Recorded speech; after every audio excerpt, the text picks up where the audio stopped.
Welcome to Westworld FM, a podcast about HBO's Westworld. My name is Alex. And my name is Nick. Today we will be discussing episode 9 of the show titled The Well-Tempered Clavier. It's not Clavier, though, according to Merriam-Webster. I said Clavier because I'm from Michigan. Clavier. It's yeah. The I'm going to leave this in. The Merriam-Webster says clavier. Clavier. That sounds like the wrong way to say it. I know. I thought it was clavier. I even corrected Nicole last night, and then I checked it on Merriam-Webster today, and it says clavier. Clavier. Yeah. The well-tempered clavier. How about that? Yeah. Well, you know, I was watching a show where somebody called paella, and then somebody corrected them and said, it's actually paella. And he's like, what, are we all trying to sound Latino? And so I was kind of like, that's the word, though. Like, that's how you say it. That is the pronunciation of that word. That's funny. Yeah, so we will be discussing episode 9 of the show titled The Well-Tempered Clavier. We will not be discussing the next time on preview at the end of the show, but we will be spoiling everything through episode 9 of the series, so please pause and go catch up if you're not current on the show. Can't do it. I got to power through it. Yeah, can't do it. You can find more episodes of our podcast at westworld.fm. We're also westworldfm on Twitter, and you can send feedback to westworldfm@gmail.com to tell us what you think of our show and share your thoughts on HBO's Westworld so we can read them on our show. Send us corrections, observations, or anything regarding Westworld or our podcast. There's no feedback this week. What? Yeah.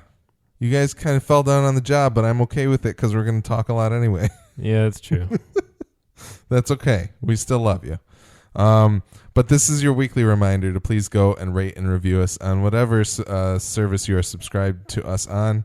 Preferably iTunes, because that way a lot more people will see us when we get good reviews from you guys. So please, right now we have 0. We need more than that. And we would like to hear what you think of our show. So please go give us 5 stars, and then you can actually comment on what you really think about the show. But give us 5 stars anyway. Clavier. The more I look at it, the more I can see it. Yeah. But I used to work with a guy whose last name was spelled the same way, and he pronounced it Clavier. Yeah, I don't know. I wonder what the rules are for surnames. Like, are they wrong? Well, but like Stephen Colbert does Colbert or Colbert. Yeah, that's true. You know? So I guess if it's your name, you can kind of own it. And yeah. Say, no. Yeah, I had a teacher in high school whose name was Fedor, but he had some people in the family that would call him, they would do Fader or they would do Fedor. So, I don't know. Anyway. Yes, The Well-Tempered Clavier, which is apparently a collection of works by Bach. Johann Sebastian Bach, and the idea of something being well-tempered, I think, means that it's in a key that makes it sound like any key is okay when you're playing. Like, do you know more than that than I do? No, I don't think so. Yeah, well-tempered is a certain kind of tuning for an instrument, or refers to a kind of tuning for an instrument. So I took the title quite literally and just was thinking it. I was thinking of the clavier being the metaphor for the host. Kind of like he keeps talking about he keeps referring to them as pianos and the player piano. We kind of talked about that before, and just thinking of just a good-natured, a well-tempered, person. I just kind of thought it was kind of ironic considering. Well, he has that line later in the episode where he says the piano does not kill the player for the music that they're playing. So yeah, it's funny that's such a specific saying or such a specific. It can be taken 2 ways. Yeah, if you choose to. Yeah, it's a cool title. It's actually probably my favorite title. It's the most intriguing title to me of all the episode titles. Yeah, it was the one that I saw on the horizon. I was like, that's a cool name. Yeah, absolutely.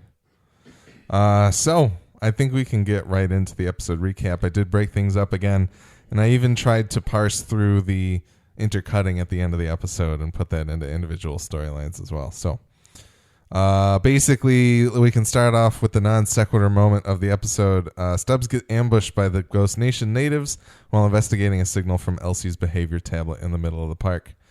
What do you think's going on there? I've heard a few different theories. I'm not sure because the Ghost Nation, I think it's cool that they're coming around again and they weren't just introduced to be a mechanic kind of in the William era. Yeah. By the way, there are multiple timelines in the show. It's confirmed. There's no ifs, ands, or buts. Let that sink in anymore. Yeah. for a second. Yep. I think that's cool that they have a part to play in the present. I don't remember, were they among the rogues gallery that Sizemore had assembled for his Red River adventure? I don't think so. Okay, I don't think so. I know there were like some generic looking savages. Quote unquote. Because those are I think as we said before, Ford ended up using those guys to help work on digging up. That's right. Digging up the old. Just became laborers. Escalante. Yeah, pretty much. That's all he found their use to be. But yeah, that's. I don't really know. I guess. So the only problem with our new format, I guess it's not a new format anymore, is my notes don't make any sense to me anymore because I write them chronologically. I'm sorry. So I have to, no, it's okay. I didn't have any notes last week, which is maybe why we have no feedback because there was nothing to talk about except for Sylvester's side-eye gifts. Yeah. But this week I actually have just a lot of things. There was one thing I wrote during that scene. I think I just wrote like who is masterminding all this stuff because there's a lot going on, and I think that I drew the conclusion that whoever is working with the bicameral mind, whoever's smuggling data, whoever is in control of these hosts that have gone awry. For some reason, I keep thinking they're all the same person, but they probably are many different parties. And I think we can kind of parse that out. I guess the other thing is that we should say about that scene that Ashley can't command the people, the Ghost Nation people, for some reason. He doesn't have that clearance or whatever is required to control them, right? Which is weird. But let me cut to what some of the theories out there are. Some people think that it's Ford trying to get Ashley out of the picture, which is possible. Other people think Elsie somehow survived and escaped and is now luring Stubbs out to pull him in and be like, hey, there's some serious crap going on. Which I like that. I like that too. I'm a big fan of it, especially since he was tipped off to Bernard's wiping in the last episode. Mm-hmm. After he realized that Bernard didn't remember having a relationship with Teresa anymore. Yeah. So I think I would like that. I don't know if that's true or not. It seems like Elsie died. It does, but we still haven't seen death. We haven't seen that whole situation. We haven't seen her body. Yeah, in general, the show doesn't really shy away from showing you who gets killed. So it's a little, I hate to be like, there's no body. Yeah, exactly. I'm gonna feel kind of dumb if they're like, "Oh, dude, she's dead." Come on, seriously? That's the 24 thing of like, oh, there wasn't a silent clock afterwards, so they're not really dead. Oh man. But yeah, I don't know. I mean, we even get that, and there is some evidence to support that theory. In this episode, we kind of find out that Bernard has done this more than once. Bernard is continually discovering the truth about himself and being wiped. Yes. So I think things go wrong in Westworld a lot more often than we think they do. Yeah. And Ford doesn't have necessarily the absolute control. He has control, I guess, but he's not infallible. He seemingly can cover it up, right. But it happens more often than we think it does. So maybe as Bernard is looking in the mirror, because he's very purposefully, they show us looking at himself in the mirror as he's choking Elsie out. Maybe something about seeing that sight and connecting himself to her will make him kind of freak out for a second, or override his programming. You know what I mean? Yeah. Something about him looking into the mirror and just watching himself do it. It felt very intentional. Yeah, that's possible. Other than just having us be able to see that he knows what he did. Yeah. But he wouldn't need to see himself in a mirror doing it. You know what I mean? Yeah. Like he could recall his memory and remember going and doing it. So maybe that's what happens after that moment. Maybe not. Yeah. Maybe she's I don't know. She could totally be dead. It's possible. But the other thing that you were saying about who's masterminding everything, I think we've got at least two players in this game, and one of them is Ford, and the other one is the board. Because the board is pretty clear. Like we've seen Charlotte trying to, like, she's enlisting Sizemore to smuggle data out of the park. And she even refers in this episode to the Man in Black that, oh, we need to get this data out of here. She says, she has a line about it. She calls it our data, doesn't she? Yeah. Yeah. So the board is like, this is ours. It's their property. Yeah. Sure. So I think they're one set of players. They're dealing with the fact that the data needs to get smuggled. Then there's also Ford, who's clearly orchestrating something with the whole Wyatt storyline. But there's a murky ground here where my question here is that Elsie was Elsie was discovering who was using the bicameral mind system to like make the hosts go like become sentient, essentially. Or like she discovers that somebody was using the bicameral mind system. One of them was Cullen, who was using it to command the woodcutter to go and beam the info out. Yes. But the other one was somebody using Arnold's login credentials. And so the dots that I have right now seem to make me think that Ford was the one doing it because he sent Arnold to kill Elsie. Bernard. Yeah, I'm sorry. Same difference. Bernard and Arnold are literally merged in my mind. Like they yeah. But so yes. Ford sent Bernard to kill Elsie is the dots that I have available to me now, or that's what it is. So it seems weird to me that Ford would be the one using Arnold's login to then do all this bicameral mind stuff. But that doesn't make sense to me. We also have a scene where young Ford kills Jack, and Ford seems surprised by this. Or at least is taken aback by it. And some people are saying, well, maybe that's because he didn't think that using the bicameral mind system, he would then cause his younger self to then perpetrate this kind of terrible murder of Jack. But right. So I don't know. It does seem clear that Bernard was directed to kill Elsie by Ford. I'm trying to think if Bernard were... Yeah, I mean, I guess there isn't really another candidate because Bernard wouldn't be doing that of his own accord. But part of me is kind of wondering if there is some level of Arnold just working through his hosts that he created. Unless somebody else in the organization is a host that we don't know yet, and a host that was created by Arnold, which seems impossible because Ford would know. Yeah. I don't know. Yeah, it's tough because he's definitely not working through Bernard because Ford made Bernard. Yeah. As much as Bernard didn't believe him, and we are all kind of like, we've been almost conditioned at this point to say like Ford's kind of a chump. See, but part of me, like Bernard says to Ford that some of his most elegant parts were created by Arnold. And that to me is him speaking about the code.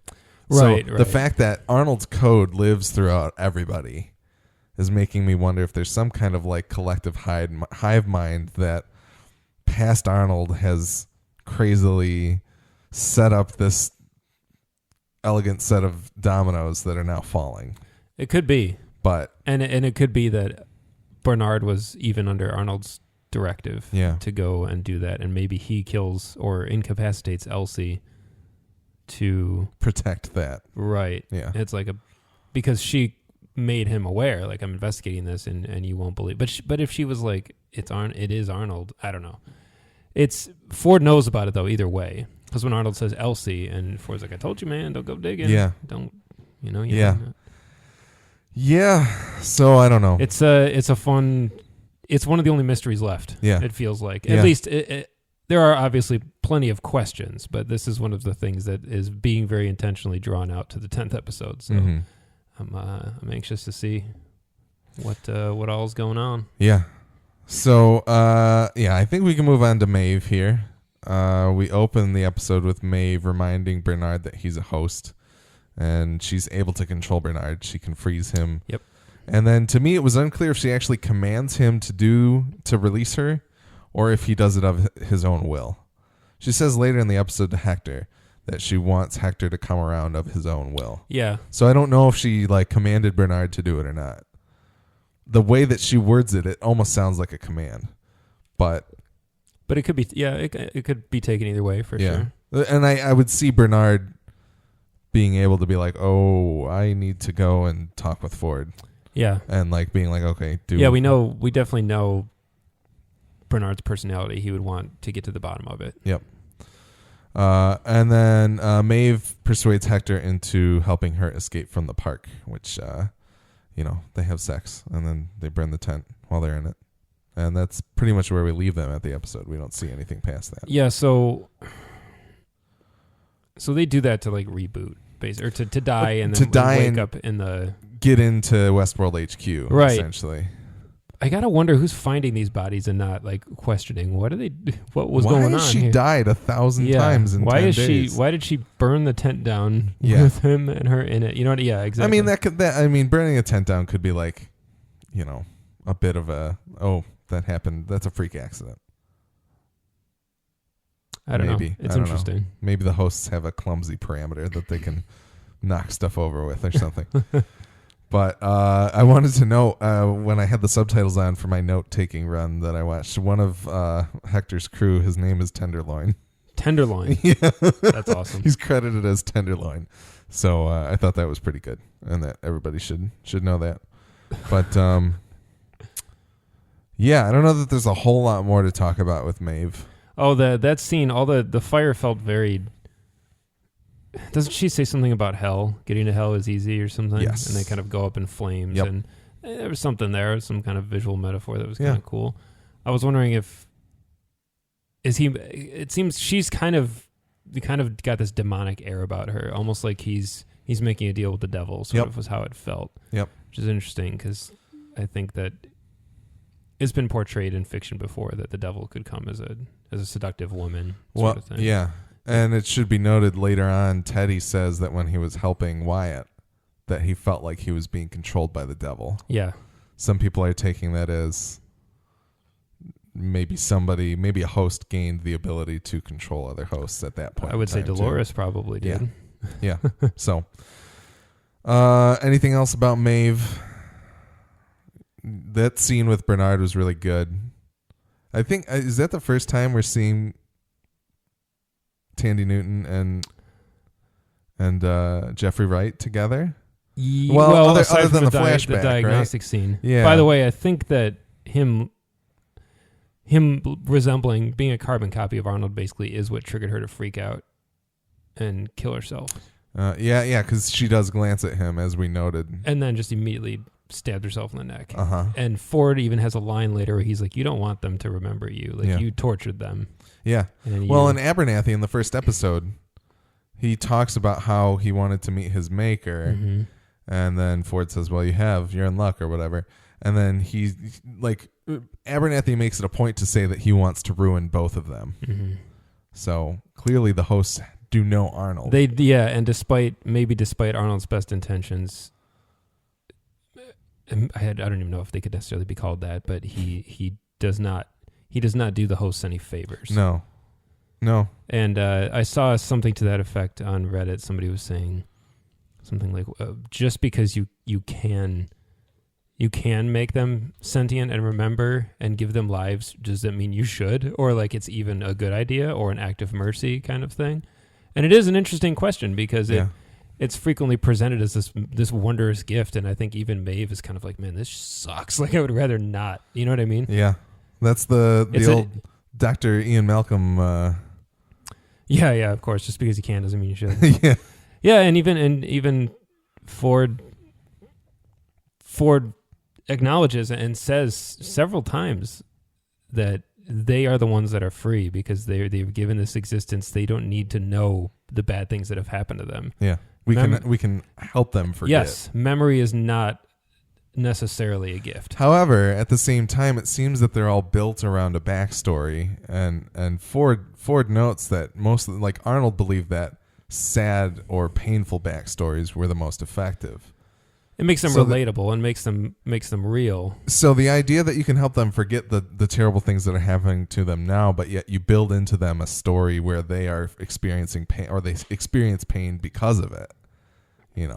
That it feels kind of two-faced or kind of double-sided. It's true. It's a little sketchy, I guess. Yeah. But I don't know. I guess there's varying degrees of sadness and painful pasts. Yeah. But it's interesting. I mean, so I don't know. It's a fun question to kind of turn over. Totally. All right, I think that's it for Maeve. Unless you have any other thoughts. I don't like Maeve anymore. She's really starting to freak me out. She's terrifying. Like she's up to no good. Yeah. Well, I'll talk a little bit more about that later. She's losing sympathy somehow. Like she doesn't feel, as sympathetic of a character to me anymore. I think it's also largely, initially she seemed to sort of pity the hosts, and now she's doing what she thinks is right and is good, but really she's just angry, and she's using hosts now as puppets to help her achieve her objective, which is she's Ultron, basically. Mm-hmm. She just wants to get rid of humans because she thinks it'll make the world better, and that because she thinks hosts are better than humans inherently. Yeah. Whereas she's not doing anything real friendly now, is she? What makes her so much better? Yeah. Her logic that she uses to convince Hector is very interesting. It is very much, you can see her bulk apperception is at 20 because she knows the right strings to pull in order to kind of force him over to her side, essentially. Yeah. Which I think that was cool. Her knowledge of his backstory and all that stuff, she uses it much like the Man in Black uses it against Teddy. She uses it against Hector, which is awesome. All right. The Man in Black, we essentially it boils down to Teddy gets killed and the Man in Black gets knocked out, which, poor Teddy. Poor Teddy. Once again. Angela has the note to Teddy that he's not ready to fight alongside Wyatt yet, but maybe in the next life. Weirdly self-aware for a host to be like, I'm going to kill you because I know you're going to come back, kind of. Yeah, it clearly shows that a lot of them they've progressed a lot further than we think. Yeah. And who knows how many more are in there that are sentient or off the grid, because you would think that something about her would come across as an anomaly, and even Wyatt's whole band.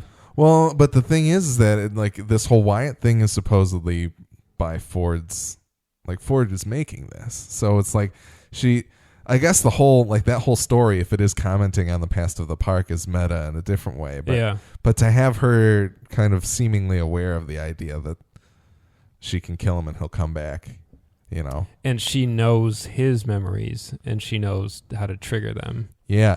Well, I guess that's the one thing, is that she knows that he killed her in the initial massacre 35 years ago, which is very strange. It doesn't that does suggest that she is sentient. She does have the reveries. She is recalling her past builds and what's happened with them. Yeah, either that or Ford.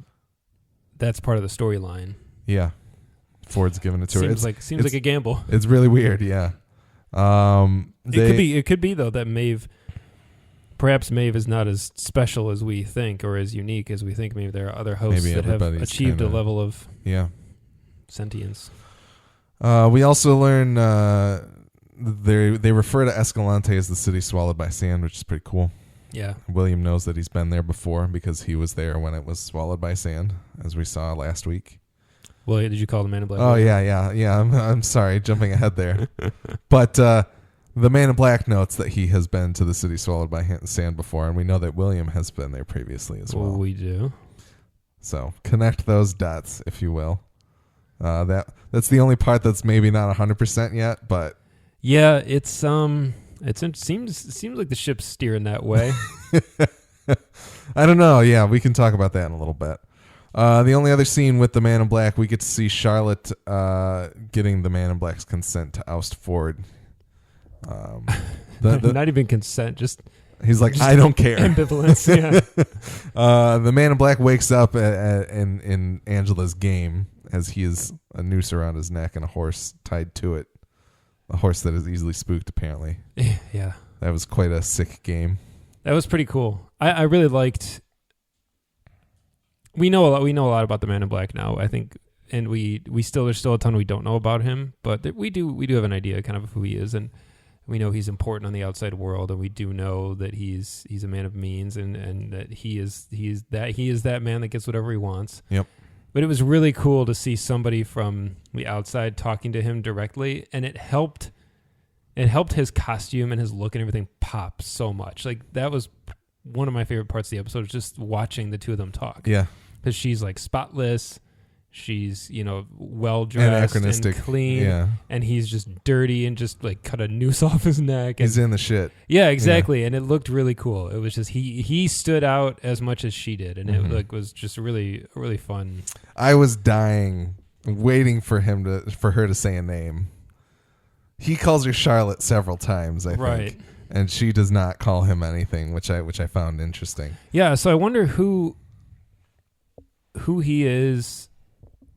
I mean, who he is in regards to the board. Is he the major? Is he the big guy on the board, or are they all equal partners? You know what I mean? I would think that with a board like that, I would think it's typically an equal partner. And she's actually a full-fledged board member. That's what it seems like, yeah, because she's obviously pulling the strings to oust Ford on behalf of. Have you read this theory that she's Charlie? Yeah. I don't know why. I don't like that. I don't know. So some people are thinking that Charlotte is actually Arnold's daughter. For those of you listening that aren't in the shit as we are, but it doesn't make sense to me. I don't see the thematic significance to making her Arnold's daughter, unless she's way more involved in what's going on in the park than we know she is. Yeah, I'm not sure what the point would be. Yeah. Unless she wants to oust Ford because she thinks he had something to do with Arnold's death. But she would also need to be a lot older than she appears to be. Yeah. Unless she just has aged spectacularly. Like, yeah. Arnold got his wife pregnant. Well, no. Yeah, she'd need to be like, I don't know. I guess she could be. No, she's certainly not 40. I'd give her maybe 35. I think the presumption then would be that Arnold's shares of the board reverted to her. Yeah. And that's why she's such a young board member. It kind of fits. That tracks a little bit, but the problem is that if she was born when Arnold was alive over 35 years ago, she needs to be older than 35, Yeah. Maybe she's like 37, I guess, but she's... Unless we don't know a lot necessarily either about human lifespan in the timeline that this show takes place, Yeah. I mean... Fuck, Colin could have been like 80. We don't really know. Yeah. Stubbs is like 102. Stubbs is pretty seasoned. He's seen some shit. Yep.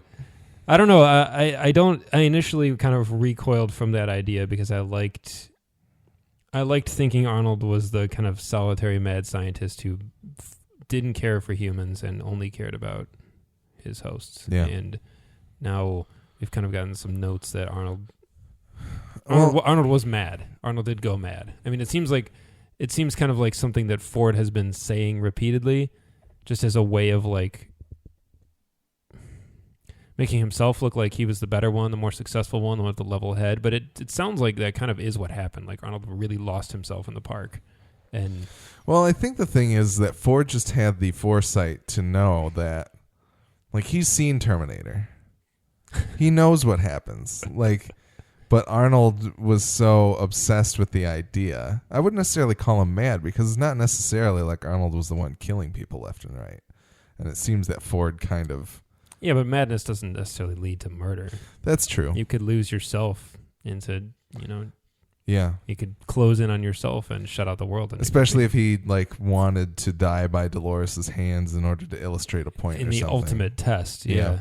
I think that we as viewers have a very interesting relationship with Ford where we don't necessarily believe anything he says sometimes, or we think that everyone has an agenda and everything he's saying in every scene is some machination that he's got going on. But I think he tells the truth a lot more than we realize. Like even Bernard didn't believe, he's saying, I built you. Yeah. And while it's true that some of the code that makes him up, Bernard seems to believe that Arnold made him entirely. Yeah. No, yeah, and that's not the case. Yeah. Ford clearly slaved over him and was very excited to bring him into the world. So, I don't know. Ford continues to be just the bomb. Yep. Absolutely. Anything else on the Man in Black at this point? He's also the bomb. I guess the other thing that we do learn there is that the board thinks that people don't care about these overarching storylines. The board is of the mind that these people just, like the people visiting the park, just want to kill and have sex with and live lives that they don't lead in the normal life kind of thing. Right. They want escapism. Yeah. They want escapism, but they don't necessarily want like thematic storylines. They want Transformers, not The Lobster. Yes. Transformers 4. So that I think that was interesting, just to kind of not that we didn't necessarily know that before, but to have her say it in such plain words of like. I guess a better example would have been Transformers 4 and not Snowpiercer. Yeah, But they're kind of right. I mean I think that sort of business logic is very sound. Absolutely. I think the two can be married. See your Star Wars Episode 7s, that type of thing, where you can tell people a story that they'll enjoy, and it's not just pure. I guess maybe that's a bad example. You know what I'm saying, though. No, I know what you're saying. You can make like a blockbuster that has a lot of intellectual appeal as well, and appeals to more than just your base instincts. Yeah. And we do see those characters throughout. We get those knuckleheads like that guy with his wife who's like, "Oh, I killed the bad guy," and like there they are. Those are the people that aren't going to see Snowpiercer. But you do have the ones like William, for example, and William's kind of gone off the deep end as well. But who engage with a story on a more meaningful level, or even the Man in Black, or maybe they're the same guy, and so thus further illustrating the point. Well, and I think the main thing is like, even if we've made comments about how the narrative discussions of this show are kind of reflecting in the movie making business of like, okay, so the board must be the movie studio and Ford is the auteur kind of thing, where Ford's interested in telling specific handcrafted stories, but the board just wants to make the money. Right. Like that, all of that jives very well together. So I think that absolutely is present there. Yeah, and it makes sense. It's hard to disagree with the board. They want to protect their investment and make money, but at the same time, it's tough because it seems like when something is successful for a long enough time, there will inevitably be people that come to power that think they can do it better and think like, oh, it's not enough. Let's do better. I want to grow this, and then it loses what it was. Right. That kind of thing. Yeah, totally.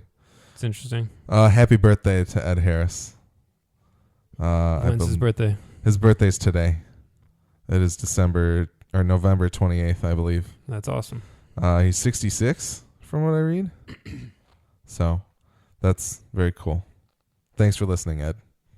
What do you want for your birthday? Any other thoughts on the Man in Black and his adventures this episode?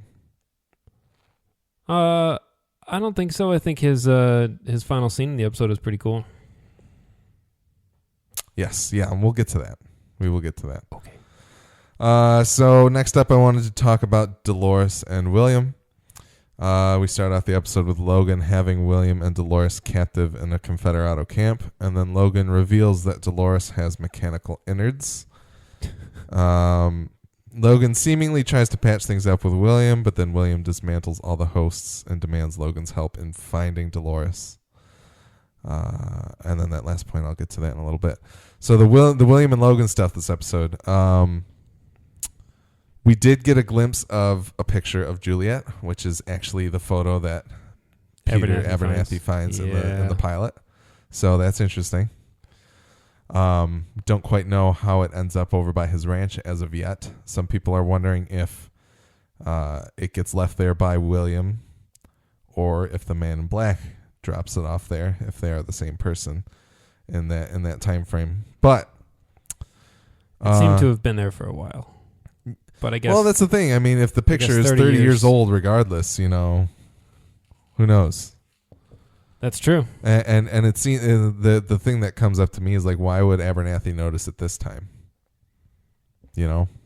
But so yeah, what did you think about the Logan and William stuff in this episode? I think this episode, I don't know.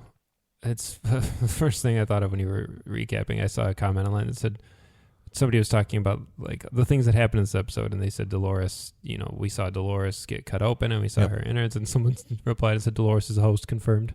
Yeah. So that is true. Yep.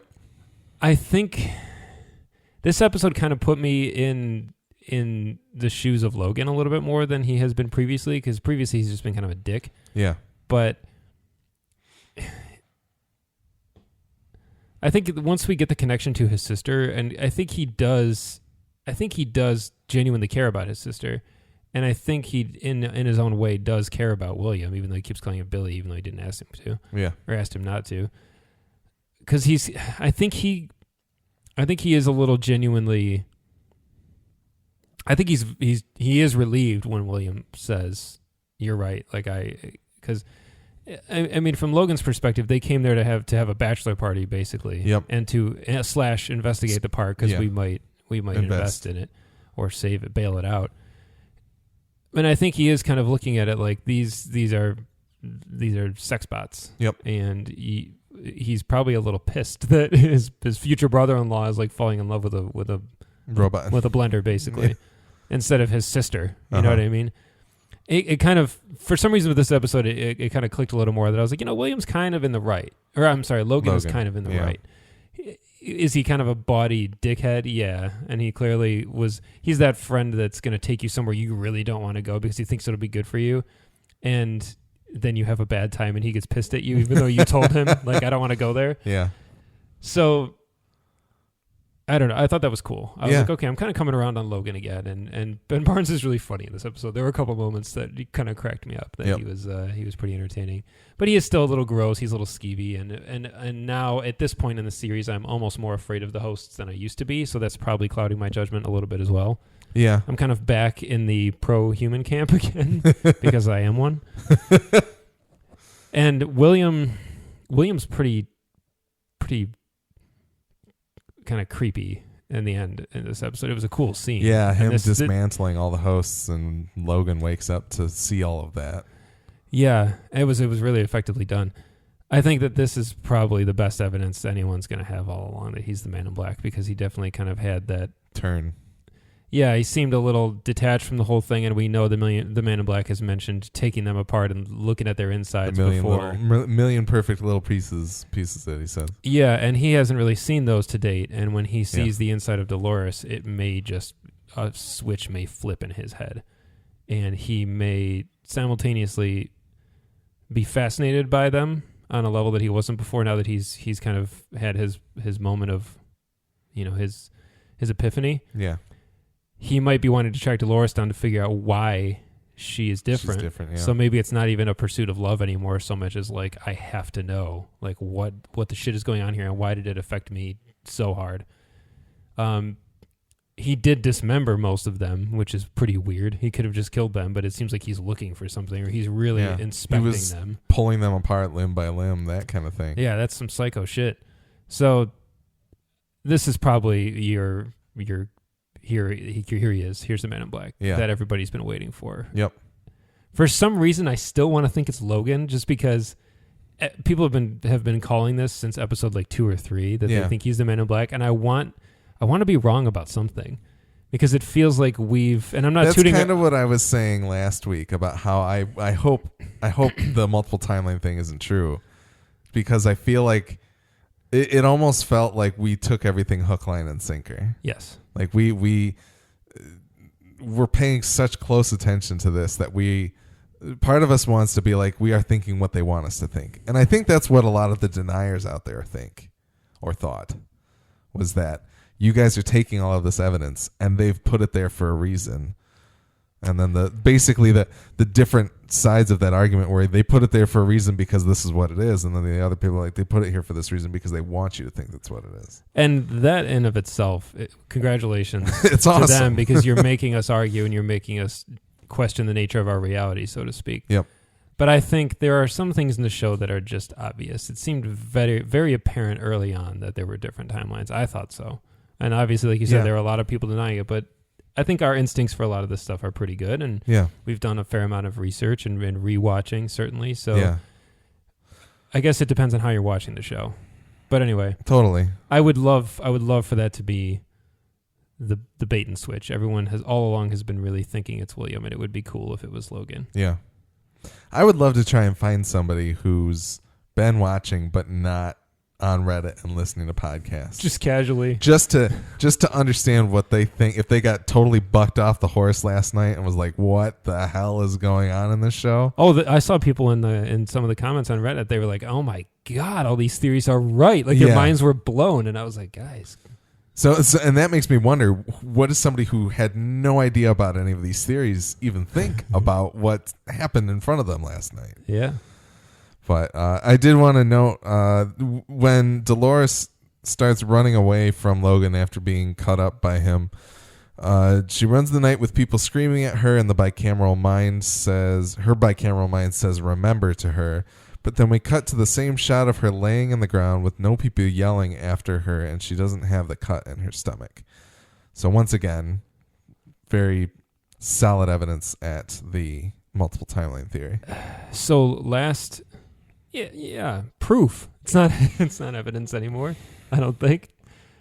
Yeah. Whatever. We'll wait a week before we talk about how we're right. So when we saw Dolores in, I'm going to call it present day, when she's fleeing the house. Yes. And then we see her stumble into William and Logan's camp. Yes. When she fled the scene at the house, was she wearing the white shirt? No. Okay, so she's wearing the blue dress in all 3 time periods up until she gets to Pariah. Right.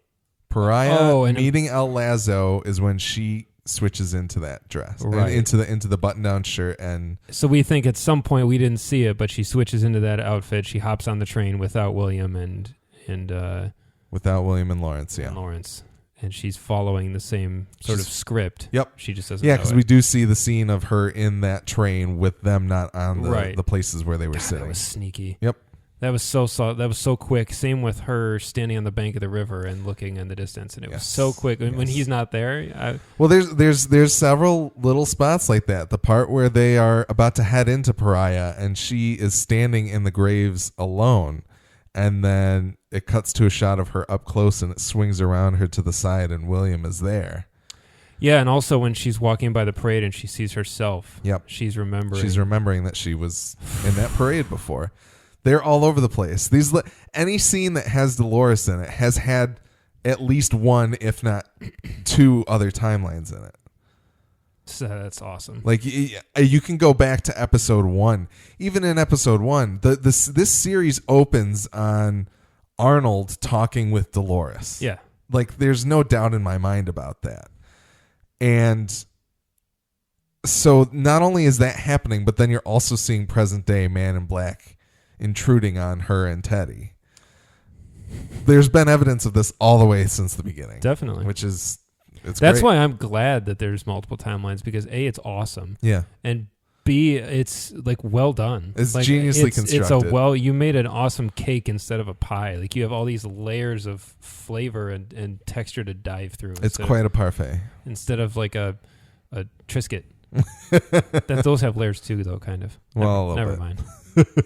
Even if it only had 1 layer or 1 timeline, it would still be delicious. So it's not a Triscuit. That's fair. They are good though. Yeah, they are. But yeah. Send in your feedback. What's a flat, simple food that is still delicious, but like a pancake? There we go. A pancake with no syrup, no butter. Just a pancake straight off the griddle. Yep. Perfectly bronzed. Yes. Any other Logan and Williams stuff before I get to this last bit about Dolores? So the knife. Yeah, the knife that Logan uses to cut open Dolores seemingly must be the Man in Black's knife. In my notes I have the knife, or just a sentence, the knife, and then what happens here stays here, city swallowed by sand.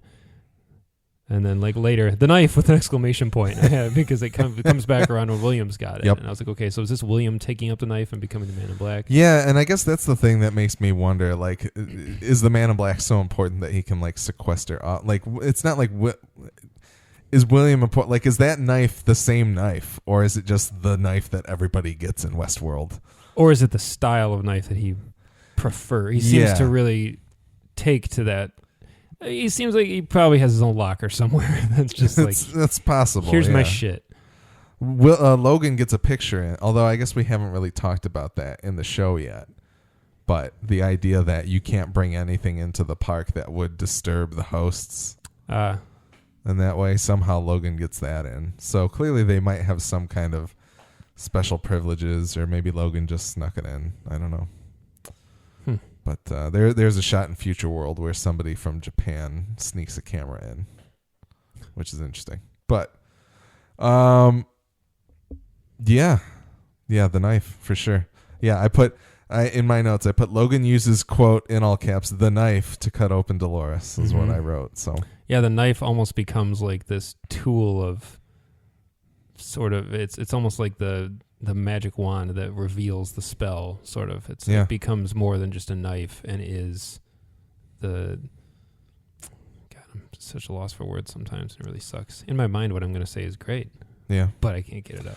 Well, and then there's that quote later on by Ford where when he's talking to Arnold asks him Bernard asks him what it is. He says, "You are the perfect instrument, the ideal partner, the way any tool partners with the hand that it wields." Yeah.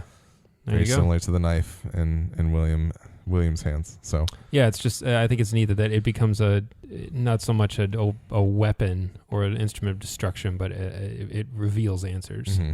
It's cool. Absolutely. So I hope it is the knife. Yeah. The same knife. He even uses it to chop his rope. Does she use his knife to kill Teddy? Seems that way. Yes. Yep. Okay. Yep. Man, that knife has gutted a lot of hosts, I'll bet. Yes, it has. Then finally, in the Dolores stuff, she learns that she killed Arnold. I can go through this pretty granularly, but we do cut to Dolores running through the countryside into abandoned Escalante. She sees the church and enters. We cut back to her 35 years ago in the blue dress inside the church, and it's filled with the quote-unquote lunatics that are hearing the voices in their heads. But yet somehow Dolores isn't disabled by that fact. She is somehow even... The bicameral system works for her. Are we meant to think that that church is kind of a waiting room? Like we chill here until we can get to you and diagnose what's wrong with you? Because they're not going to go anywhere? No, that's not how I took it. I took it as those were just the hosts that did not react well to the bicameral mind system. I don't know that they're waiting to be diagnosed or anything like that. Maybe that's what it is. Maybe Arnold would come up and pull them down and be like, what do I got to tweak here for it to work? That kind of seems like what it is to me. Like the church is kind of symbolic of like a place of healing. And that's true. And it seems like a kind of what does Maeve say? Maeve says something about she says like our creator. Our jailer? Our jailer has a sense of... She says... He's got a keen sense of irony, our jailer, but I see the logic. It takes a thief to catch one. Was the line that she says. That Ford definitely has displayed that a lot. Like he's kind of got some classic supervillain tropes about him where he just can't help himself. He's got to be clever. It's a little dad jokey. He's got to turn the island into the shape of a skull because he's a bad guy, like that kind of thing. Yeah, and he loves to monologue just like any good villain. Yep. But I think that it would make sense. Like that he and Arnold would be sitting around in the office one night with some brandy, just talking about, how are we gonna help sort out the hosts, and be like, we'll just make them want to go to the church and sit in pews and talk to God. They're waiting for their audience with God.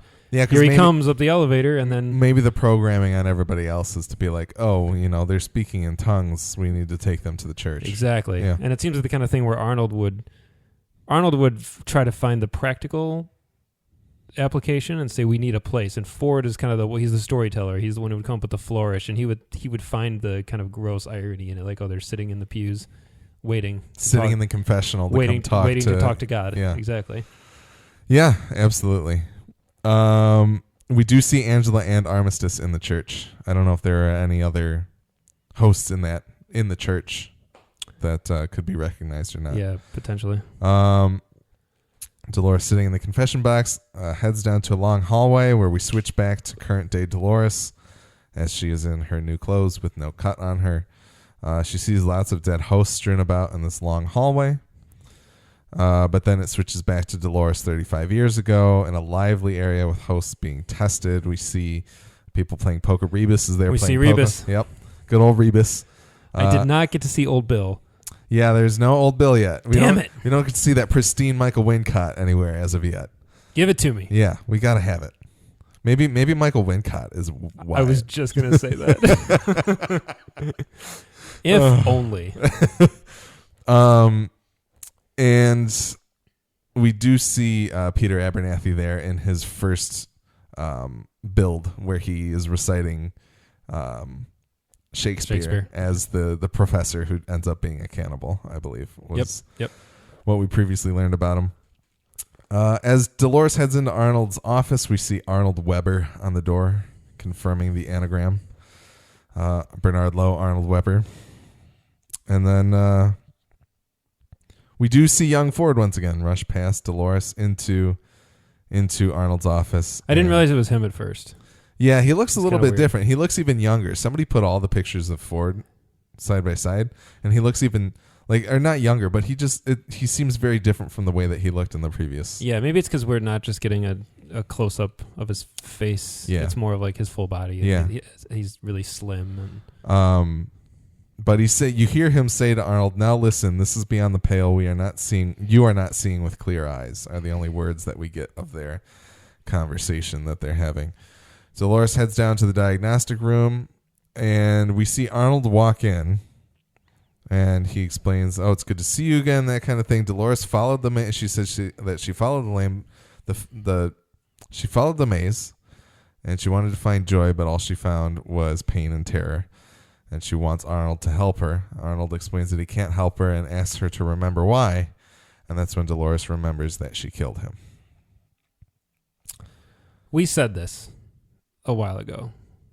That Dolores killed Arnold? Yeah. Yeah. We floated this theory a while back. Yeah, I think that was something that wasn't necessarily it's not a huge reveal, but to some people it was. yeah, that's true.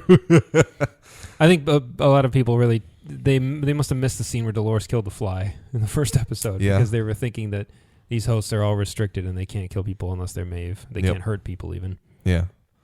Yeah, that's the thing that's kind of fuzzy with me, of the not being able to hurt people, not being able to kill people. But we see people like Logan gets beat up by a bunch of guys. He gets interrogated. Teddy even shoots at the man in black in the first episode, but then last episode he couldn't shoot. He wasn't able to kill the man in black. He couldn't shoot him when Angela told him to. So that thing's kind of hazy to me, and I wonder if we'll get any. That's a good point. I wonder if we'll get any clarification on that, or if it's just kind of murky because it is. But yeah, I don't know that there's much that we can comment on Dolores killing Arnold as of yet, other than to say Teddy did have the line about Wyatt killing the general, which could be Dolores killing Arnold. Arnold being a general of Westworld, essentially. And Dolores's murder of Arnold it may have been an accident. Again, Ford may be telling the truth, and that Dolores became self-aware, like Maeve, gained the power to control their hosts. Maybe Teddy was her closest confidant. Their stories seem to be intertwined. Yeah. And she hauled Arnold out into the street and killed him, and then turned the gun on herself. Yeah. And whether or not she turned the gun on herself intentionally, or if Ford rolls up and says, "Yo, blow your head off," and she does it, there's precedent. Remains to be seen. But I'm really digging the idea that I can't even trust my gut with Ford. Yeah. Where I always think he's up to no good. He's lying, but he seems to be kind of.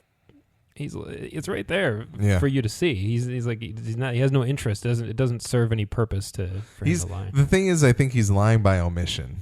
Yeah, it's a difference of lying by omission rather than straight out lying to somebody. The idea he's not telling you the whole story. True. That's why Bernard the whole time is like, I don't think you're telling me everything here. You really wanted to jump into a Jeffrey Wright impression just then, I think. I don't know that I have one, but and then the only other note with Dolores, she exits the lab below the church, and she hears footsteps outside of the church, and she says, "William," and then the man in black enters, and she's horrified by him. Yeah, either because she remembers him from she's now connecting the dots that he's William, or she's just remembering that he attacked her and or whatever he did to her.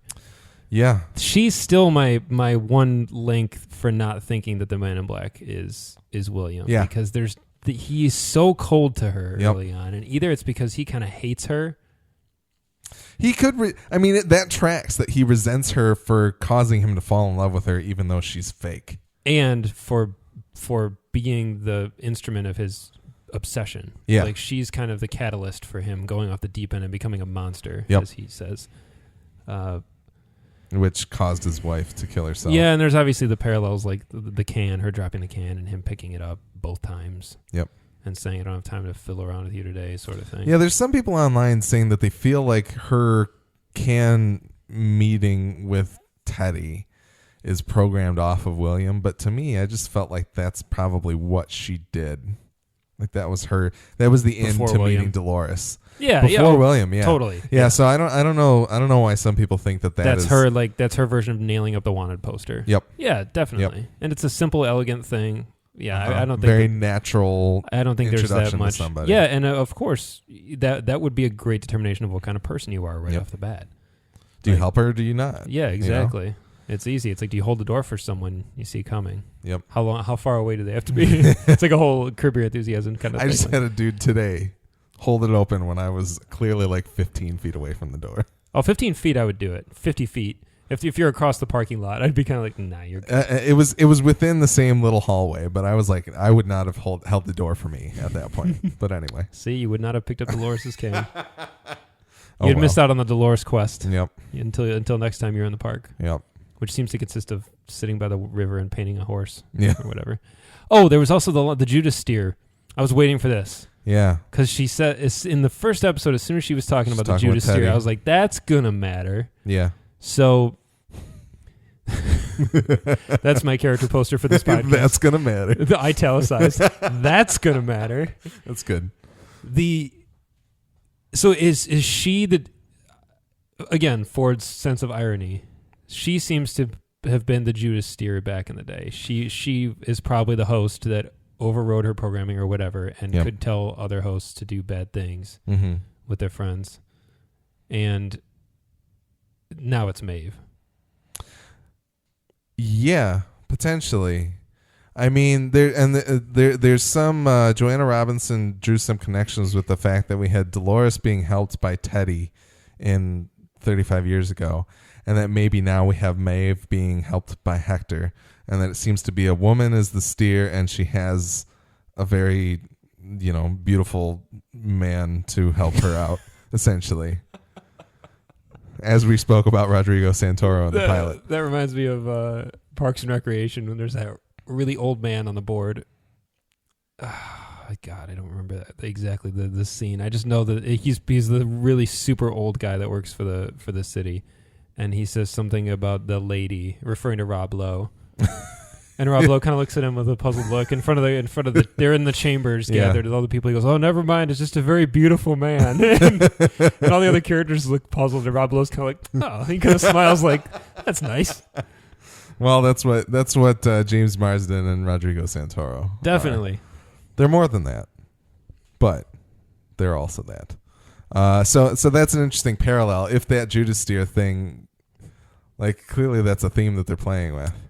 I mean, it's kind of, and I'm not knocking the show, but it's kind of well-worn territory that powerful, intelligent women in media and even like villainous women especially will recruit men to help them do the things they can. Yeah.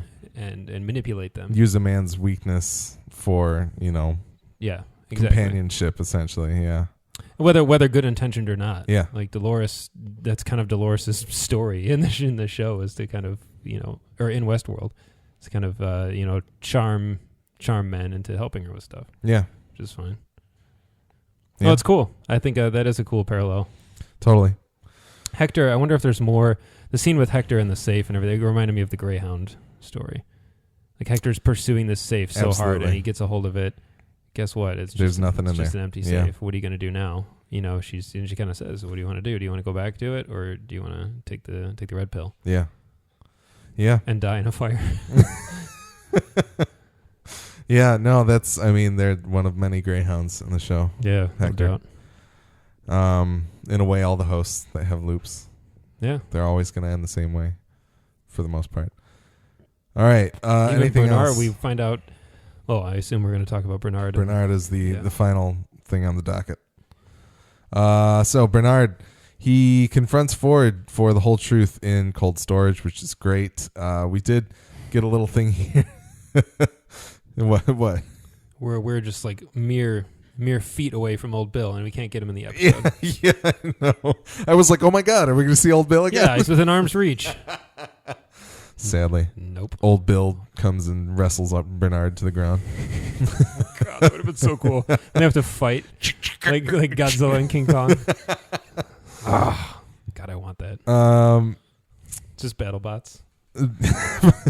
Ford says an odd setting for a conversation here among the dead. Bernard says dead isn't quite the word though. It's more like hobbled. Mm-hmm. So that I still don't quite get how hosts work at all. No one does. I don't know how you like. They have to lobotomize them, but does that mean whenever they get shot in the head that they need to replace like the most expensive parts of the host? Like, I don't get it. I don't know. I don't know that they are all the ones down there lobotomized is my question. I don't think so. I think that they might be I guess it depends. When they stick Abernathy down there and they decommission them, I guess I never necessarily took it as a final destination. I think he got lobotomized though, didn't he? I'm pretty sure he does get lobotomized in that pilot, but I can't remember. He might. I don't. Maybe they do order it. We just don't see it because I don't think maybe they do. I thought we see it before Clementine. Yeah, maybe we do. Now I'm kind of thinking. Maybe we only see it with. It could be right. Maybe we only see it with Walter. But I'm not sure. I'm pretty certain that I think you are right now. I'm starting to recall. So either way, I don't know if they just keep them down there and then just in case they want to wrestle. Yeah, they're like, oh, we need 5 more for the storyline real quick, or we need to sub out someone, so bring them up. And I mean, maybe the lobotomy process is a way of just absolutely destroying the hard drive that was there, minus like the base functions required. It's like even when your hard drive is fragmented or something, you can still start your computer and then navigate options from there. But then even Charlotte comes down to grab one of them because she knows that they can hold the data that they want to smuggle out of the park. Yeah. So that's all very nebulous too, to me. I mean, maybe I don't know, because we do kind of see like a drill go up into their nose. Yeah. I was thinking maybe lobotomy was just kind of a term. Yeah. For what's happening. I mean, I don't know. Maybe there's whatever. We can keep guessing, but it's not going to matter ultimately. Yeah. So they have a conversation down at cold storage. Bernard uses Clementine to essentially hold a gun to Ford because her prime directives weren't reset. And she can still shoot Ford at his command, at Bernard's command. Don't put Ford in a corner. Nope. Don't put baby in a corner. So Bernard wants to experience all of his past memories. We get little things like Charlie dying and saying everything is what isn't even me. It was his question that he says. We get to see Bernard speaking with his wife, which glitches into a picture of Ford. That made me chuckle. It was funny. Well, and so the thing that I wondered about, seeing all these memories that were part of Bernard's cornerstone, speaking with Arnold's wife and seeing Arnold's child, if that's what they were, we see several points in these memories where Bernard is able to kind of like freeze the people in it. And even at that point, we see a scene of him in the hospital asking all of the people to leave, essentially commanding all the people to leave like they're hosts. And so part of me wondered if that was like Ford literally recreated these moments for Bernard in order to make him into Arnold. Oh, you're saying it actually built hosts in a hospital room and made him live it? Rather than just pop it into his head. Yes. And then I guess to me the scene of him that we see that glimpse of Ford in Bernard or Arnold's wife made me think that Ford had the ability to play Bernard's wife whenever Bernard felt the need to go and speak to her. Probably. Yeah. I mean, we know that he's programmed to not see things or see things as we would. Instead of a door, he sees a wall. Yeah. Instead of a picture of him, he just sees a picture of Ford and his old man. Yeah. Yeah, I mean that's definitely how I took it. That it was Ford sitting behind the computer and talking to him through the screen, which is that to me is like the creepiest thing that Ford does. Like that's definitely another. You don't need to do that. You're going out of your way to. He could have just programmed Bernard to never need that communication. Right. You're definitely doing something for your own satisfaction at that point, because either you are just scientifically curious how you would. Ford definitely gets a pleasure out of watching them play at being human. Mm-hmm. I think it's definitely his kind of part of his God complex, I think. Yeah. So that to me, he's playing The Sims. Yeah, kind of. His own like nasty version. Yeah, that to me is kind of the sickest thing that Ford does, because he doesn't need to do that. No. He's definitely taking a page out of Arnold's book and going the extra mile that he doesn't have to go. Yeah. But at the end of the day, I guess he is first and foremost he's a scientist, not just a capitalist. Well, and part of me is like kind of gives it to him in the sense that I feel like he went through those painstaking effort to recreate his best friend. You know? Yeah, it's definitely a little twisted. Yeah. And we don't know if Charlie and Gina Torres were actual figures in Arnold's life, or if they're based on them. You know, we don't know that level of detail. Well, I think we might, because if we take any scene where we see Bernard, who is probably Arnold, and Dolores in her clothing talking, if we take those as conversations between Dolores and Arnold, mm-hmm. Arnold does bring Charlie up to her. Oh, okay. So we know that he had a son named Charlie. Or a daughter named Charlotte. Maybe.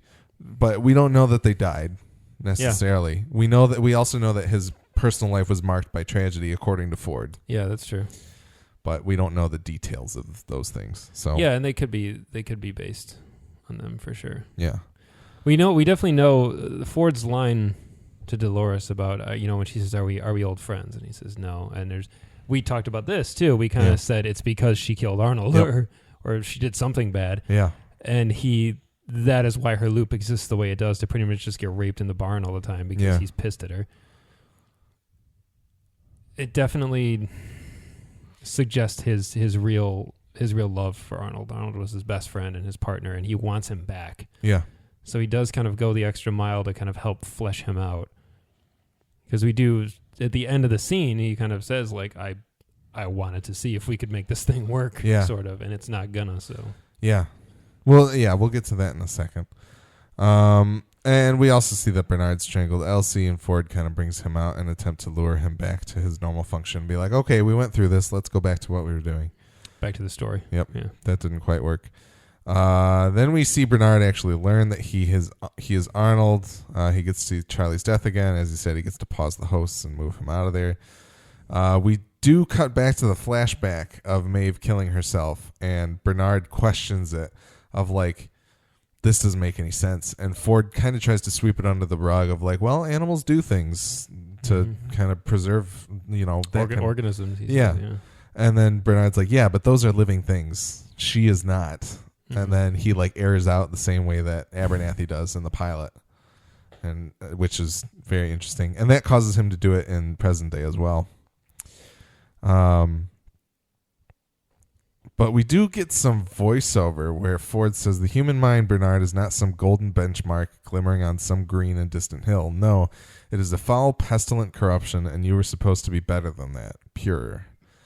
Which I thought was a very interesting line, almost similar to the way that Dolores talks about how this world was created for them, the pure like when she's talking with Logan after getting stabbed, she remarks to Logan that you vile people are spreading across this land that was meant for us by Arnold. Mm-hmm. There's a connection there, I think. Definitely. But it's weird because it's like two different sides of it's like Ford knows that humans are terrible, but he can't help it, and we can't end humans because like by the function of the robots, whereas Arnold wants that to happen, maybe. I don't know. Or Arnold isn't even thinking about that. He's just curious about what's going on. Yeah, I would say kind of a bit of both. I don't know if Arnold wanted the extermination of the human race, but he probably wanted a place where these beings could live, peacefully and potentially, in a way, harmoniously with humans. Yeah. But it's very... This show is so much like Fallout 4 sometimes, especially with the massive inclusion of all of the what are they called in Fallout? All the robots. Synths. The synths, yeah. And the synth imagery. Yeah, I don't know how much Fallout you've played. How much Fallout 4 I saw a little bit of the Institute. Okay, so you didn't get that far. No. I played through 2/3 you got of the far. story arc. You got. I'm sure you sunk 150 hours into the game.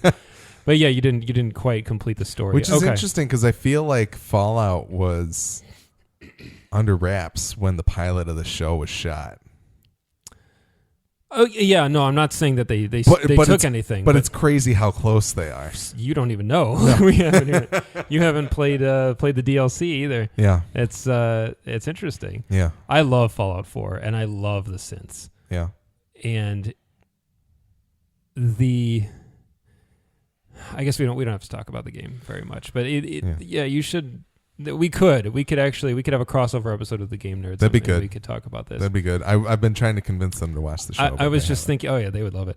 I was just thinking about how in science, or I'm sorry, in a lot of this fiction and fiction like this, scientists are frequently the bad guys. Even though we in our real world, scientists are what we look to all the time to make things better and help cure things. But in fiction, for a long time, scientists and scientific-minded people with curiosity are generally the bad guys because they're the ones that don't listen to reason, and they get us in over our head, and they bring King Kong to New York and ruin things for everybody else. Science Officer Ash and Aliens. Yeah, exactly. Exactly. Yeah, totally. And he's a product of science. Yep. So it's, where the snake's eating its own tail at that point. But the Fallout games, scientists have frequently been, I usually never side with them because they are this kind of scientist where they're bad. Yep. They take it too far and they lose sight of human life. Mm-hmm. And again, it's that Dr. Manhattan thing where they have to be reminded of why human life is so precious. And Ford is almost on that teetering point where he's not like the way Arnold kind of seems to be, where Arnold's like humans don't need him. Yeah.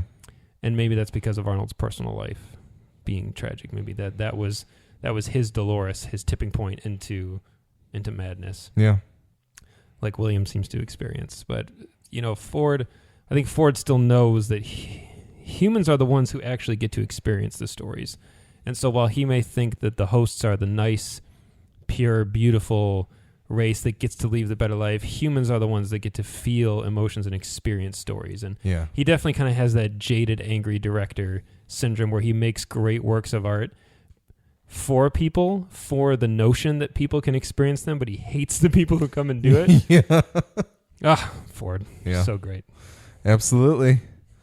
We do get to see another younger Ford, but I think it's just makeup. I don't know if there's any digital enhancement. He's like slightly younger. Yeah, it's like they've smoothed out some of his wrinkles and things. He's also like older than he was in the flashback. So Bernard seems like he's not that old. Bernard, I don't know. I think Bernard could be anywhere between 30 years ago and... Ford's a lot older, though. That's the thing. He's definitely on his way to being an old man. Yeah, so it could just be only 10 years ago, and he remarks that Arnold's been gone for a long time. I would say 10 years was about my bet. Yeah.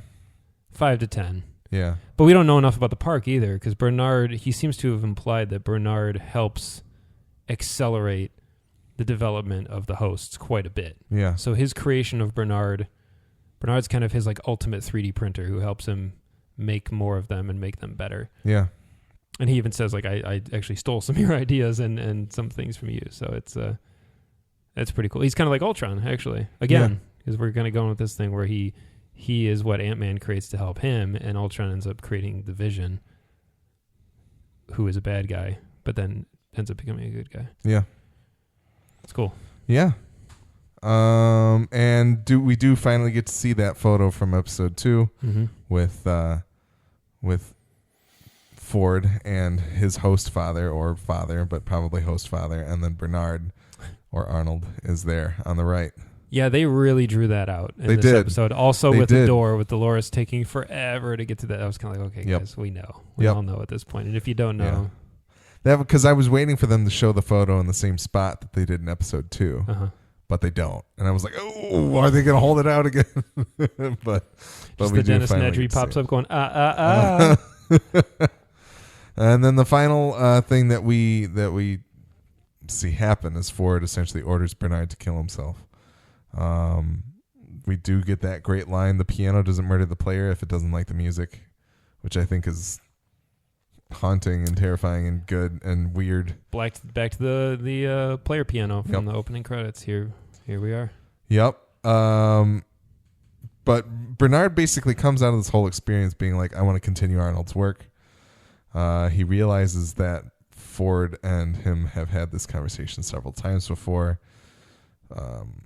Ford explains that humans would destroy the hosts if they knew of their sentience and how dangerous they were.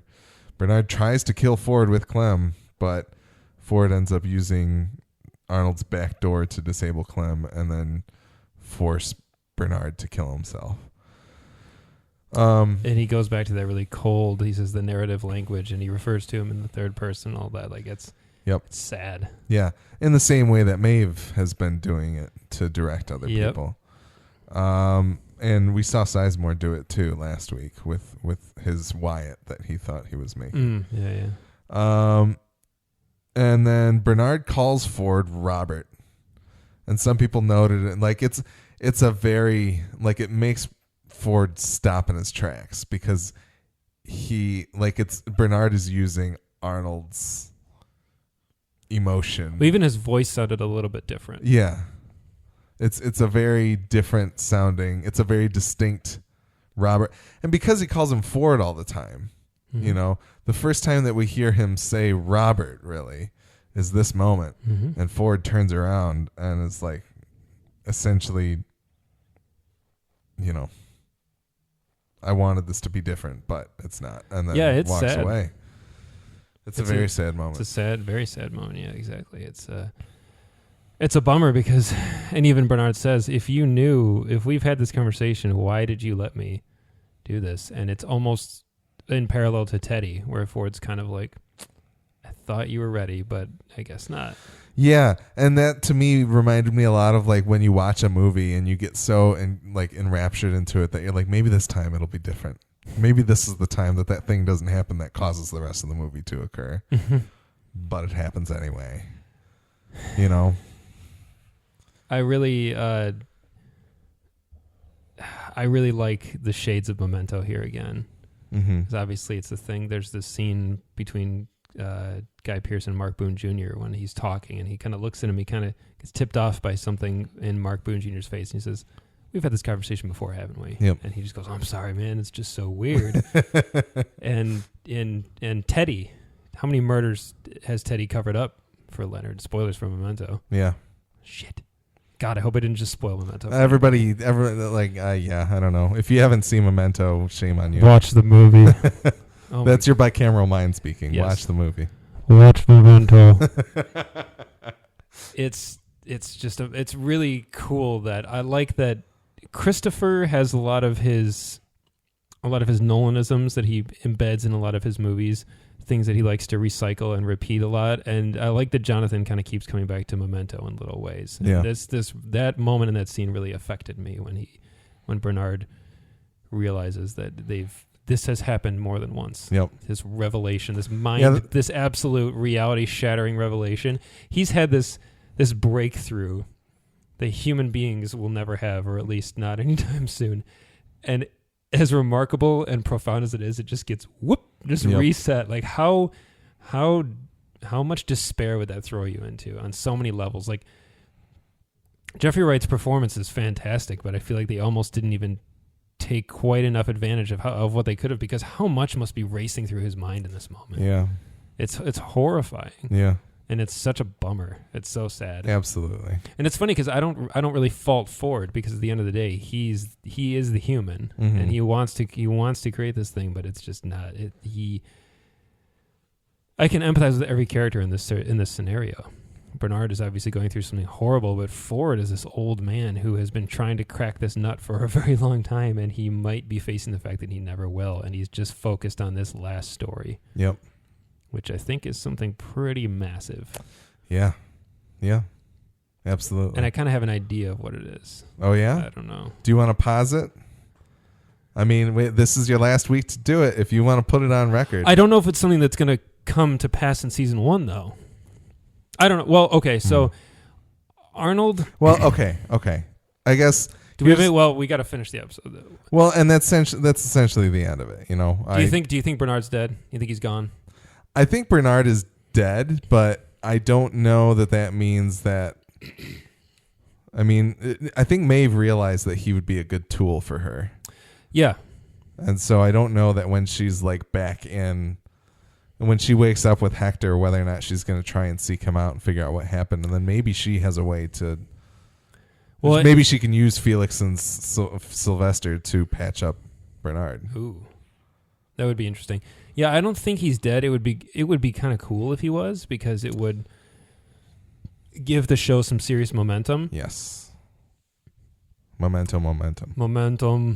But jeez. I think it's a very beautiful, tragic story arc that if they leave it be, it's Shakespeare. It's beautiful. So I guess we'll see what they do. I at this point I would almost rather they just leave it be. Yeah. My gut tells me to just leave it be and let the cycle end, because Ford even says that earlier in the series that, you know, even humans live in loops. Yeah. We live in cycles, and maybe this is just the end of Bernard's loop. And the thing to me is that this feels different to me. Like, it feels like Ford acknowledges that, like, this is never gonna. He has outstripped his usefulness to me. I'm leaving him here for somebody to discover that Bernard is dead. Exactly. That's kind of how I thought too. It's almost his arranging the scene in the way that Cullen was found out in the park. Yeah. But why would Bernard? Also, you know, what's inside of his head? Is it? Yeah. Are they that real that they're going to be like, oh, there's brain everywhere? You know what I mean? Yeah. It seems risky to leave Bernard down there for some curious autopsy person to go through and go, whoa. Yeah. Oh, he's got one of these things in him. He's a host. Yeah. He's got that thing we lobotomize out of all of them in him. Uh-oh. Yeah, exactly. So, yeah, I don't know if there's anything else that I really wanted to say in terms of that discovery. I feel like we've been working towards it, and we're here, and I'm excited to see what happens next week. But man, I am too. I thought I was excited last week for this week, and now this week I'm excited for next week. Yeah. So I want Nick to talk about what he thinks Ford's got going on, but before I do all that, I want to give everybody the opportunity to stop listening if you don't potentially want something. These aren't spoilers because they're not necessarily informed by anything particular. So from here on out, if you want to pause and end the show and not hear something that could come to be a spoiler, then stop here. We love you. Thank you for listening. Feedback can go to westworldfm@gmail.com, or you can find us on Twitter, westworldfm. And yeah, that's all I need to say. But Nick, what do you think Ford's end game is? Well, this isn't super well thought out or anything. I thought about it on the way over here. Yeah. And now that it's a bad time to say this, but I just got done watching the episode. I haven't had time to really think and let anything marinate. So I hope this episode was better than last week's. I felt like last week I was kind of lacking. I felt that I was too, and so I don't, you know. But we did say that last week felt like a lot of just transitionary, just connective tissue. And nothing really happened. A lot of connective tissue to different things that didn't necessarily flow. Right. So. It was past go, collect $200. We weren't. Yeah. Lining up. We were working towards the cascade of this week, essentially. So, and you can totally correct me if I'm wrong, but Ford is aware of the maze. He is aware of the maze in terms of its. I think Ford might think that the maze is a real place still, and not know that the maze is a place in your heart where you become a human. Yeah. And when Dolores comes and talks to Arnold and says, I found the maze and it didn't bring me anything good. It just brought me just despair. Pain and despair, yeah. It seems like Maeve, maybe not all hosts are created equal. So Maeve hits the maze, and she becomes this manipulative. She becomes this like uber human kind of, and Dolores seems to just kind of get sad and not want to realize her potential. She may feel the human spectrum of emotion, but she focuses more on the sadness and doesn't use it as a motivator per se. At least as far as that we see. And maybe she does. I guess the question is, when she says to Arnold, I found the maze and all it did was it didn't bring me joy. Is she saying that in the past, or is she saying that in the present? And Arnold is saying to her, well, I can't help you because I'm dead. That's what's hard. That's what doesn't make sense to me, is that I wondered if that was to me, that scene plays out as if Arnold came down there to have this conversation with her to trigger her in the future to do something. It felt like she comes down there and sits in the chair because he's really excited to see her, and he says, you came back. Yeah. Which I took as all this time has passed and you've come back. 35 years later, 30 How years great, later. you came back. Yeah. What's up? Oh, the maze, help me out. Sorry, dude. You killed me. So she's just now finally had traveled the maze. Like, you're saying that even 30 years ago. Yeah. Yeah, maybe she didn't hit the maze. Because 30 years ago, she couldn't go back into the church. She couldn't talk to Arnold because it was buried. Right.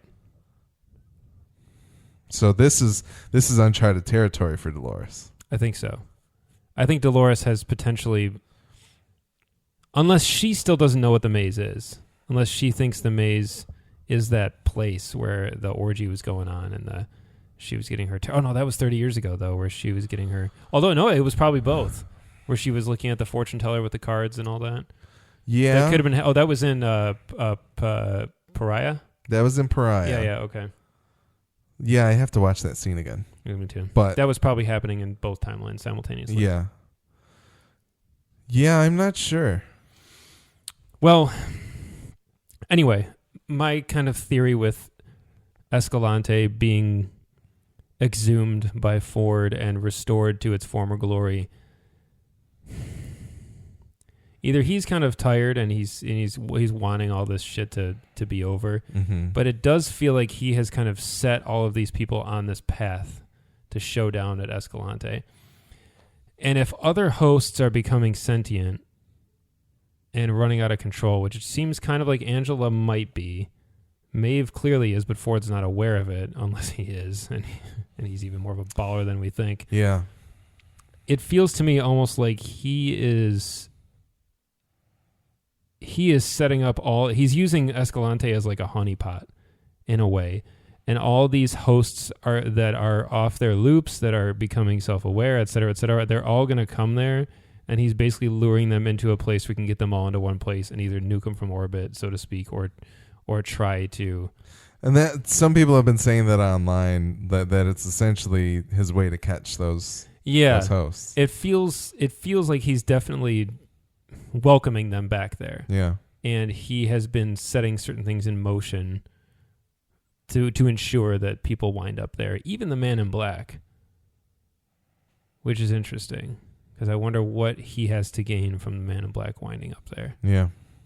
But Ford seems involved in every stage of the show pretty much, which I think is maybe something that I really love about him. I was actually really thinking that he was going to get axed in that Me too. scene, and I was like, this better not happen. I would have been pissed because he has so much more left to do. He's such a great character. But I'm continually impressed by how he manages to have his hands in everything and always have the upper hand. And like fool me once, fool me twice. Like they just keep doing it where I keep thinking he's in danger or he doesn't have the upper hand or he doesn't have the power in the conversation, and then he does. And it's great. Joanna Robinson posited that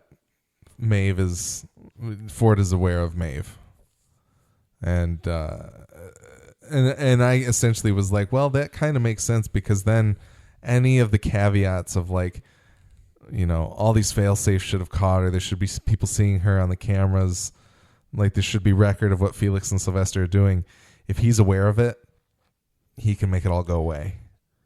And if he's aware of it, all is forgiven in my mind in terms of the writing of the show, because it did, and we even said it kind of crossed a line where we were like, okay, this just got bonkers. Like, part of me wonders if he's going to use Maeve to kill the board. Well, that would be interesting, wouldn't it? Because it seems Maeve just becomes his weapon. It seems like he's clearly aware that he's got this like fight going on with the board, and he probably knows that Charlotte wants to get rid of him, and so maybe he's employing her for that. But I don't know. I don't have any real solid evidence to that. So it would be interesting if Felix and Sylvester were both hosts. Yeah, and they were Ford's eyes and ears. Yeah, that's entirely possible. And now that we know he can create them and implant them in his organization, and A, nobody knows, and B, they don't know, and C, they're capable of extraordinary things. Anybody. Is suspect at this point, except for Cullen. Yeah. Oops. Yeah. That's cool. That would be cool, I think, if he was aware of. For some reason, it should be boring. Ford's omnipotence should be boring, and I should be sick of it, but I'm so not. I'm interested to see if there is something that he truly is not aware of. Like if that moment with young Ford about Jock was him realizing that these sentient hosts are a bigger problem than he realized. And that could very well be the case no matter what. And just because he's old doesn't mean he doesn't care, and doesn't mean he's inept. Yeah. He could have quickly seen that and said, cracked his knuckles, rolled up his sleeves, dusted off the old tablet, and been like, all right, time to dig in and fix some shit. Figure out what's going on. Let me check out contingency plan D, subfolder H, column Q, line 4. What to do in this event. Because the whole web, one single host is so complex, let alone an entire park full of them, and an entire park that can support them. For Ford to get tripped up by something like that feels like it wouldn't sit well with me. I don't know if I would digest it.